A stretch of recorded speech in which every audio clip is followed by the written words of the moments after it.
कहानी शुरू करने से पहले अब दोस्तों से दरख्वास्त है, हमारे चैनल को सब्सक्राइब करें। आज मेरी बहन और बहनोई मेरे घर आए थे, लेकिन बहन उम्मा के साथ थोड़ी देर पहले ही बाजार चली गई थी। अब घर में सिर्फ मैं और बहनोई ही थे। खाना बनाते हुए थोड़ी सी देर गुजरी थी कि अचानक की अयो महसूस हुआ जैसे कोई पीछे आकर खड़ा हुआ हो। पीछे पलटकर देखा तो चंद लम्हों के लिए दिन धड़कना ही गोल गया। वहां पर मेरा बहनोई खड़ा था, जो बहुत अजीब व गरीब नजरों से मेरी तरफ देख रहा था। उसकी आंखों में उस वक्त एक अजीब सी चमक थी। वह सिर से लेकर पांव तक मुझे घूर रहा था। यों लग रहा था जैसे वो थोड़ी ही देर में मुझे आंखों में नगल लेगा।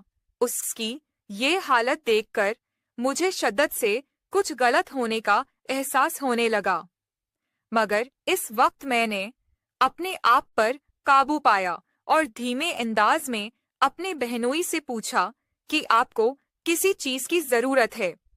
मेरी बात सुनकर उसने दोबारा से मेरे सरापे की तरफ देखा। उसकी नजरें अब मेरी जिस्म में खप गई थी। मैंने दुपट्टा ढूंढने की कोशिश की ताकि अपने आप को छुपा सको, मगर मैं नाकाम हो गई, क्योंकि दुपट्टा तो मैंने पीना हुआ ही नहीं था। बहनोई की नजरें मेरी जिस्म पर बेबाक लिबास में घर चुकी थीं।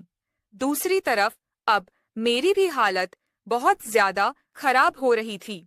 मुझे समझ नहीं आता कि उसको एकदम से क्या हो गया है। कल तक तो ये मुझसे बहुत शफकत और इज्जत से पेश आता था। कल तक तो ये मेरा बहुत ख्याल रखता था और मुझे छोटी छोटी बातें समझाता था, लेकिन एकदम ही सब कुछ बदल गया। वो मेरे अंतहाई करीब आकर खड़ा हुआ और मुझसे पूछने लगा कि तुम्हारी बहन और माँ को आने में कितनी देर है। उसकी बात आकर मैं याते ने गहरी सांस ली और उससे कहा कि वो 5 फंद में आने ही वाली होंगी, जबकि उनकी वापस में अभी 1 घंटा भागी था। उसकी बातें और उसके रखते देखकर मुझे एक बात का तो अंदाजा हो ही गया था कि ये मुझे क्या चाहता है, मगर मैं ये सब कुछ नहीं कर सकती थी। मुझे उन कामों से बहुत डर लगता था और अपनी बहन के हक में तो डाका डाल ही नहीं सकती थी, मगर मैं नहीं जानती थी कि मेरी सूझ से भी ज्यादा वेशी व चालाक इंसान है। ये ऐसे अलाक पैदा कर देगा कि मैं कुछ भी कर और समझने के काबिल ही नहीं रहूंगी। वो बहुत आस्तरी से मेरी तरफ बढ़ता चला जा रहा था और जैसे जैसे वो मेरी करीब आ रहा था, वैसे वैसे मेरी तबीयत भी खराब होती जा रही थी। मैंने उसके सीने पर हाथ रखा और उसे पीछे की तरफ किया। मेरी उस हरकत पर उसके चेहरे पर मुस्कुराहट फैल गई। उससे पहले कि वो मजीद कुछ कहता, मैंने किया कि मैं खाना बना चुकी, अब मुझे गर्मी लग रही है। मैं फ्रेश होने के लिए अपने कमरे में जा रही हूँ। मेरी बात सुनकर उसने तेजी से हुआ मैं सिर हिलाया, मगर उसके चेहरे की मुस्कुराहट अब भी दूर नहीं हुई थी। मैंने कुचे से बाहर निकलने तक अपनी पीठ पर उसकी नजरों की तपशक को महसूस किया। उससे पहले कि मैं कमरे के अंदर दाखिल होती, मुझे नौकरानी की आवाज सुनाई दी। उसकी आवाज सुनकर मुझे खुशगवार हैरत हुई।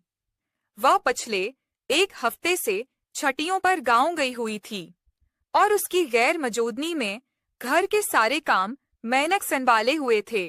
उसे देखकर खुश होने के एक बड़ी वजह यह भी थी कि अब मुझे महसूस हो रहा था कि उसकी मौजूदगी में मैं महफूज हो गई हूँ, मगर मैं नहीं जानती थी कि आज मैं कितनी बड़ी मुश्किल में फंसने जा रही हूँ। उसे देखकर मैं उसकी गले लग गई। मेरी ये हरकत देखकर खुद हैरान हो गई, क्योंकि उस घर में काम करने वाली अच्छी तरह से जानती थी कि मैं किसी के साथ भी इतना मिलती जलती नहीं हूँ। गले लगाना तो बहुत दूर की बात में तो किसी को सीधे मुंह सलाम भी नहीं करती थी, और जहाँ तक उन नौकरानियों का सवाल था तो उनकी तरफ मैं देखना भी पसंद नहीं करती थी, मगर आज न जाने क्यों उसे देखकर मुझे दिली खुशी हुई महसूस हो रही थी। वो भी हैरान हो गई और मुझसे पूछने लगी, बीबी जी, आपकी तबीयत तो ठीक है? मैंने तेजी से हाँ मैं सिर हिलाया और उससे कहा कि अब जल्दी से तुमने जाकर बाकी सारे काम करने हैं। जाओ संभालो काम, मेरी बात सुन करो। किचन में चली गई, उससे पहले कि वो कुछ के अंदर दाखिल होती। अचानक ही मेरा बनोई वहां पर आ गया और नौकरानी को वहां से निकलने का कहने लगा। बनोई की बात सुनकर मैं हैरान हो गई और सवालिया नजर से उसकी तरफ देखने लगी। मुझे बिल्कुल भी उम्मीद नहीं थी कि वह नौकरानी को घर जाने का बोल देगा। नौकरानी शाह जो पंच रोम तला थी, कभी वो मेरी तरफ देखती और कभी मेरे बनोई की तरफ देखती। अचानक उसने कहा कि बड़ी बीबी जी कहाँ पर हैं? मैंने उनसे बात करनी है। उससे पहले कि मैं कोई जवाब दे दी, मेरा बनोई पहले ही बोल पड़ा। वो अपने कमरे में लेटी आराम कर रहे हैं। उनकी तबीयत रासत से बहुत खराब है। मेरी बेवी भी उनके करीब ही बैठी हुई है। मैं उनके पास जाती हूँ। उस राती मेरा बनोई उसके सामने जाकर खड़ा हो गया और उसे सख्त लहजा में कहने लगा, जब मैंने तुम्हें कहा है कि अभी घर जाओ, अगले दिन काम पर आना, तो क्या तुम्हें मेरी कही हुई बात समझ में नहीं आती? उसका लहजा यकदम ही तब्दील हो गया था। उसका चेहरा गुस्से से लाल हो गया था। मैंने आज से पहले उसे इतने गुस्से में नहीं देखा था। नौकरानी भी में नहीं देखा था। नौकरानी भी खौफजदा हो गई और माफी मांगते हुए कहने लगी, माफ कीजिएगा साहब, मैंने आपको गुस्सा दिलाया। मैं पिस जा ही रही हूँ। उसकी यह बात सुनकर मेरे दिल बहुत बुरी तरह से कांपने लगा। मुझे अब तो यकीन हो गया था कि मुझे बनोई के हाथों से बचाने वाला अब कोई भी नहीं है। जिस तरह कैसे किरकती थी और जिस तरह से उसकी आंखों का रंग तब्दील हो रहा था, ये सब देखकर मुझे बहुत ज्यादा डर लगने लगा था। बनोई मेरी तरफ मतवजा हुआ और उसके चेहरे पर दोबारा मुस्कुराहट फैली हुई थी। वो मुझे कहने लगा कि आज मैं तुम्हारे साथ वक्त गुजारना चाहता हूँ। आज मुझे अन लोगों की दखल अंदाजी नहीं चाहिए। तुम जाओ जल्दी से अपने कमरे में जाकर फ्रेश हो जाओ। बनोई ने यह बात बहुत ही अजीब अंदाज में कही। उनकी बाफा उसके चेहरे की तरफ देखा और टटोलने की कोशिश की कि आखिर उसके जहन में क्या चल रहा है। और जो चीज मेरे दिमाग में आई, लेकिन उसके जहन में जो भी चल रहा है वो मेरे लिए बिल्कुल भी ठीक नहीं है।